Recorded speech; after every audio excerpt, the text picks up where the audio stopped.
Hey, what's going on, guys? Welcome back to NVP Nordic Viking Presents. I thought it would be fun to take a few minutes to actually look at what kind of criminal charges Riri Williams would be facing due to her actions in the series of Ironheart. Now, since we don't have the release of 4, 5, and 6 yet, this is just going to be up to episode 3. We also have to keep in mind this doesn't account for any laws in the MCU to address superheroes and supervillains like Riri and the Sokovia Accords. This also doesn't include any federal crimes. But I did my best to compile a list of just what we know is factual and would hold up in a court of law.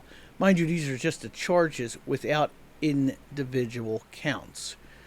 So, starting off here, right at the top, we have a conspiracy to commit theft and robbery.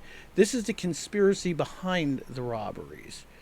The show notes her recruitment and agreement to use her suit for jobs, indicating her complicity in the crew's criminal plans.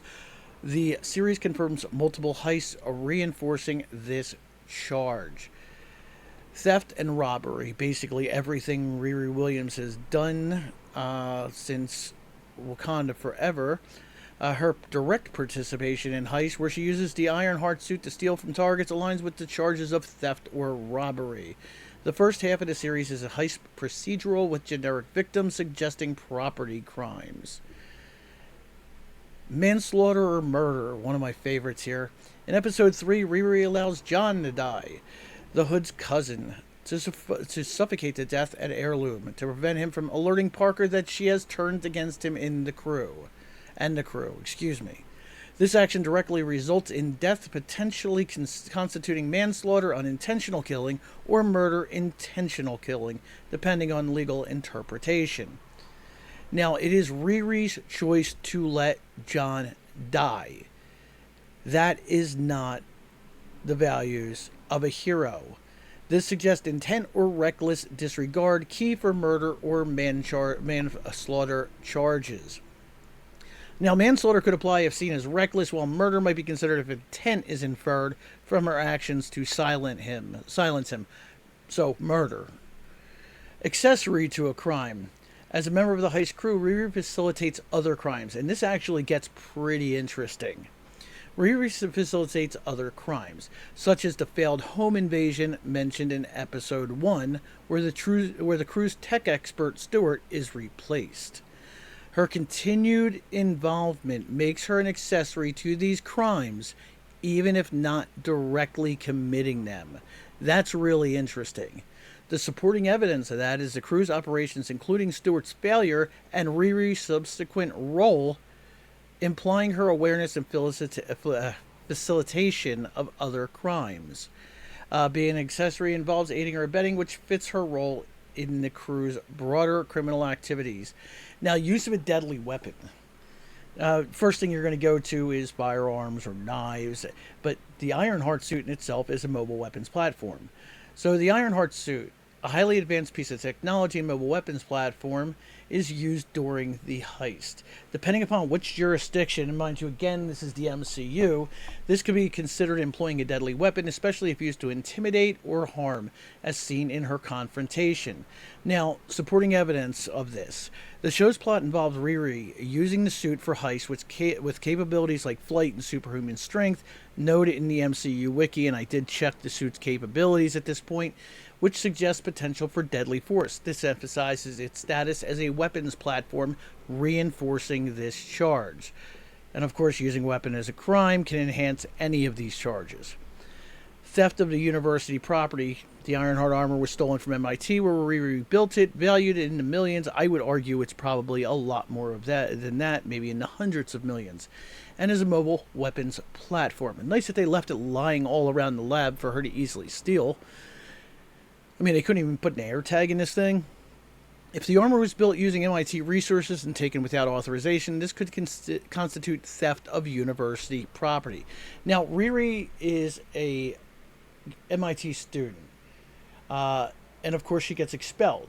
So anything she is taking with her is not hers. It belongs to the school. She's working and scamming her way around MIT's campus, suggesting potential misuse of resources if built with university funding or materials that can be considered MIT's property.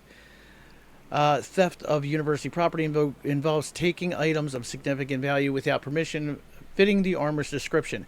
Also, what else did she steal? Didn't she steal the framework for the artificial intelligence? I believe that's what's in that little gadget, that handheld gadget she had. I would assume that's theirs as well. Unlawful possession of a weapon, separate charge, blah, blah, blah. Destruction of property. This gets interesting because you would think destruction of property, the streets, buildings, anything else that she destroys. But components of the Ironheart suit, which again are probably millions and millions of dollars each piece, are destroyed. If the armor was destroyed during the course of events, like a battle or a heist, this could lead to charges related directly to the destruction of property, especially if it was not Riri's to destroy. And we've already said that the suit is not Riri's. All the components inside that suit are not Riri's. They're MIT's. Given the armor's high value, destruction could be a separate offense if it was MIT's property or if it caused financial loss to others.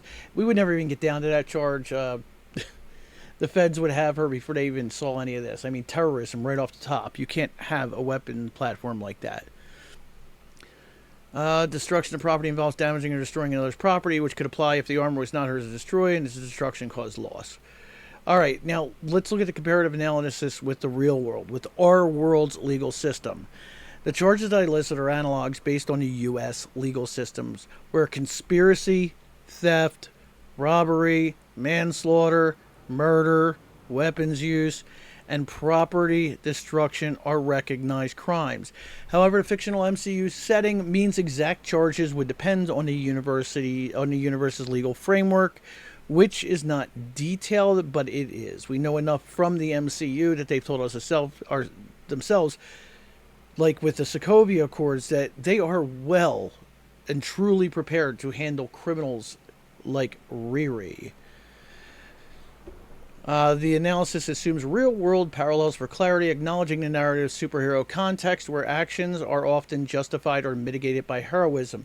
That is something Riri Williams has not done a bit of. This girl has not so much as saved a cat from a tree. She is a villain, she is evil, she is scum. That's what the show says. That's how the writers wrote it. I am just here to tell you what they did. The evidence leans towards Riri facing significant criminal charges, including conspiracy to commit theft robbery, manslaughter or murder, accessory to a crime, use of a deadly weapon, theft of university property, unlawful possession of a weapon, and potentially destruction of property, based on her involvement in heists, the death of John in episode 3. Now, this analysis is up again until the 3rd episode. I didn't want to speculate on what's going to happen in episodes 4 through 6, but I would imagine it just gets worse from here.